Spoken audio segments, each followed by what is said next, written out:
Hi everyone, it's Rachel back with the Shades of Orange, and today I'm here to bring you another science fiction and fantasy wrap-up. This time I have quite a few 2022 new releases, so some good new buzzy books to talk about. I'm gonna let you know which ones are worth your time, but spoiler alert, I have a lot of good recommendations here. All that being said, let's get started. First, let's talk about science fiction, and I'm so excited to have finally read Dark Theory by Wick. Welker. This is the same author that wrote Refraction, which was one of my favorite books from last year, so I was very excited to read his brand new release that is coming out right away, if it's not out already. And this is a story that follows a few characters, one being an artificial intelligence who wakes up and knows that they need to find their maker, and you slowly follow them as they start to figure out more of their past. As well, we follow a thief who is trying to retire and move on. They team up with this artificial intelligence, or this robot, and the story goes from there. This is a start of a new epic science fiction series, and I'm really excited to get more into it. This book was very satisfying, but definitely leaves you wanting book 2 right away, so I'm definitely hoping that there isn't much of a wait between books. These books are quite long and large, but I gotta say that I flew through it. It's very readable, very accessible, so for those of you that are newer to science fiction, don't be turned off by the size of this book. It's really easy to follow. It has great banter between the characters. You know me, you know that I love artificial intelligence stories, and so I definitely loved our main character, and I just found him to be very likable, very compelling. And I gotta say that while this book is epic science fiction, it almost reads a little bit like epic fantasy, which in the past has been a criticism, but not here. I just find that the narrative structure lends itself a little bit to that. You have characters that are going on a quest. They're trying to find the maker, the engineer, and you just know that there's a larger story. This story is also set in a future where the world has regressed to a degree and turned into a fiefdom, so you have different rulers, and there's a lot of political unrest going on within the story, and because of that, again, it just lent itself to a lot of the political intrigue that you normally see in fantasy. And so I really like those elements, and again, I think it leads to the fact that this book felt very accessible, because I think a lot of people that are intimidated by science fiction already read fantasy. So again, if you're a fantasy reader, this one is really easy to get into. The characters are likable, the story is straightforward, but large enough in stakes that it's really exciting to read. And like I said, I just flew through it. If you can't tell from my gushing review, I really enjoyed this one. I do recommend it. I feel like it's a little bit more underhyped just because it's not put out by one of the major presses, and I thought it was fantastic. Definitely one of the best science fiction books I've read so far this year. So if you get an opportunity, definitely encourage you to go check it out for yourself. Next, we have 36 Streets by T.R. Napper, which is another 2022 release. This is a piece of cyberpunk that follows a young woman of mixed descent. She was born in Vietnam but grew up in Australia, and so she never really fits in anywhere. She is now working as a gangster for a crime boss in a part of Vietnam that is controlled by China. And this, of course, is set in a future, which means that we have all kinds of really cool futuristic cyberpunk technology. Within this future, we have this video game that is becoming super popular that's all based upon the US-Vietnam War, and the story gets a bit of a twist and turn when someone gets murdered and they seek out her help, so she has to go and investigate what has happened. This book is one that I ended up really enjoying. I've learned that cyberpunk is not my favorite genre. It's one that I read and appreciate. I like the aesthetics of it, so I tend to really enjoy watching it in films and video games, but I don't always love reading it just because I find that they're very action-packed and sometimes I don't really connect with them. But in this case, I thought that the characters were really compelling, particularly our protagonist, and the world building is what really got me. This is what really made me appreciate the cyberpunk genre, because I thought that the world building in this was oh so rich. I loved the cultural Vietnamese elements to the story and the way that they interwove different languages, different conversations, different cultural aspects that sometimes I understood and sometimes were new to me, and kind of expanded my understanding of that part of the world. And I just thought that it was a good mix of really good characters, really good world building and setting, and just a really exciting plot. So sometimes I'm not always someone who gets really attached to action-based science fiction, but this one really did pull me in. It was fast-paced, and I love the crime aspect to the story.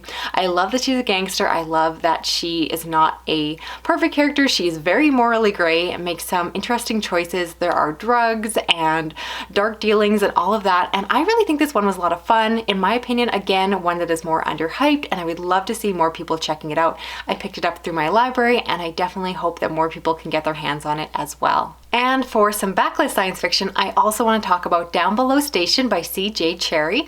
And this is the first book in a giant classic space opera series that spans over 5,000 plus years, following humanity as we have expanded past Earth onto other colonies. And this story was just so compelling. As I mentioned, it takes place over a long period of time. We follow many characters. It's very complex. It's very detailed, and you definitely have to pay attention. But the story pulled me in from just the first chapter, and it really held my attention throughout. I sometimes have mixed feelings when it comes to these pieces of like really epic science fiction, because often I feel like you don't really get connected to the characters, but the storytelling itself was so compelling, and just the larger story, the exploration of what the author is trying to do, and really look at all of these different aspects of humanity all within one book. I'm very anxious to read more by this author. I believe there's more to this series, so I do plan to keep going, and really impressed by it. It's just such an incredible story, and I feel like not enough people talk about this author, and I don't know why, because I just felt like this was just such a powerful, interesting, smart piece of science fiction that blended together epic space opera with hard science fiction and fact, and just explored a possible future that felt oh so real and oh so possible. And if you can't tell, I really love this one. So definitely recommend, if you haven't checked out this classic, it's definitely worth your time. Then switching over to fantasy, we have The Belated Faith. This is a book that I received from Orbit Books for review, and this is a revenge fantasy story. At the beginning of the story, and it's all in the back, so I'm not spoiling anything, but we follow a young prince who is living, of course, with his parents, the king and queen, when their nation is attacked. They go to the capital and murder the king and queen, his parents, and they decide to keep him alive and treat him as a bit of a hostage. Through circumstances, soon enough, he gets the opportunity to escape with some rebels, and from there he works and trains with them in order to hopefully soon seek his revenge and just get his country back. This is a very classic narrative setup when it comes to fantasy. There's a lot of revenge fantasy stories out there, and I've read quite a few of them. Some of them I've liked and some of them I have not, and I've got to say that this is one that worked really well. I will often complain that I don't like fantasy that is very tropey and very classic. I will admit this one is very predictable and tropey and classic, but I really liked it regardless of that. I just found myself immediately attached to the main character. He's very likable right from the start, and I think his story is just compelling. It's hard not to feel for him when you see the loss of his parents, and I enjoyed his progression as he went off with the rebels and started to learn how to train and how to protect himself and eventually how to fight.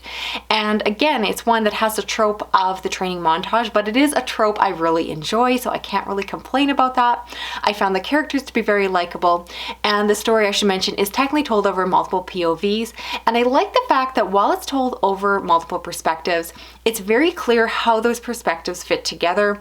Often my complaint with fantasy is that you get perspectives that are so different from each other, and for the first book especially, because I believe this is going to be a series, in the first book often you can't even tell how they are related, and the characters often don't meet up until very late into the first book or even into the second book.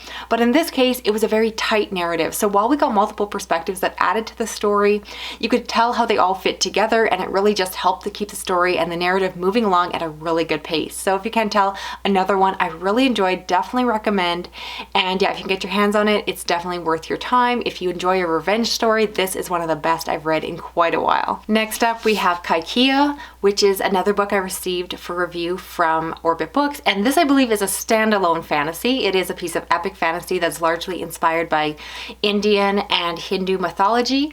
And so this story follows a young woman, a princess, who is grown up in a kingdom where she is raised by her mother, telling her the stories of the gods. Through circumstances, her father ends up banishing her mother away, and this causes her to shatter all of her beliefs. She ends up finding out that she herself has magic, and the story really goes from there as she finds out that she has a larger calling. This is a book that I really enjoyed for the cultural aspects to it. I really enjoy, as I've said before, fantasy that is inspired by other or non-European style worlds and cultures, and so I really like those aspects aspects. I definitely learned a lot, and I thought it was just very unique, very interesting. The story follows some of the traditional tropes, but again, because of that diverse aspect to the story, I felt that it made it a little bit more fresh. I liked most of the pieces of the story. I thought the characters were complex and nuanced. I thought the story was compelling. I liked the mythology that was behind it all, the talk of the gods, the elements of magic. But I will admit that despite liking all the elements of the story, for whatever reason, I was never quite fully immersed in this. I do want to try giving this book another read, possibly on audio, and I just want to see if that will really change my experience with the book. So I liked everything about it, didn't fully love it, but again, I'm someone who loves to reread books, and sometimes I get a different experience the second time around. So if my thoughts change, I'll let you know. But despite that, I do think it's a really solid read, a really solid debut. And if you're interested in this one, absolutely go pick it up. I do think that is worth your time and is one that you very much will likely enjoy. And if you're looking for even more Indian-inspired fantasy, I would also recommend A Dark Queen Rises by Ashok. This is the second book in the series that starts with Upon a Burning Throne, so you do have to start back at the beginning, but I've now read book 2, and this is an epic fantasy series that is told over multiple perspectives. It's full of political intrigue and action and war. It has fantastic, complex characters, lots of backstabbing, lots of surprises, twists, and turns. I didn't love book 2 quite as much as the first book, but I still definitely enjoyed it. I'm very excited because book 3 is supposed to be coming out this spring, and I'm really anxious to continue on. So again, if you really enjoy the idea of Indian-inspired fantasy, definitely recommend checking out this series as well. So that's it for this video here. I'd love to hear of the books I talked about, which ones are you planning on checking out for yourself? And I'd also love to hear your recommendations for new 2022 science fiction and fantasy that I should be reading. I am hoping to do some best of the year so far videos, so talking about the best books published in 2022 so far. So those will be coming very soon, so I'm rushing to read as many new releases as possible so that I can weigh in with my picks for the best of the best for both science fiction, fantasy, as well as horror and thrillers. Don't worry, that's coming too. So if you have recommendations which ones I should read that I haven't checked out yet, please let me know down below. If you're new to my channel, consider subscribing. I do read a lot of adult science fiction, fantasy, as well as horror and thrillers.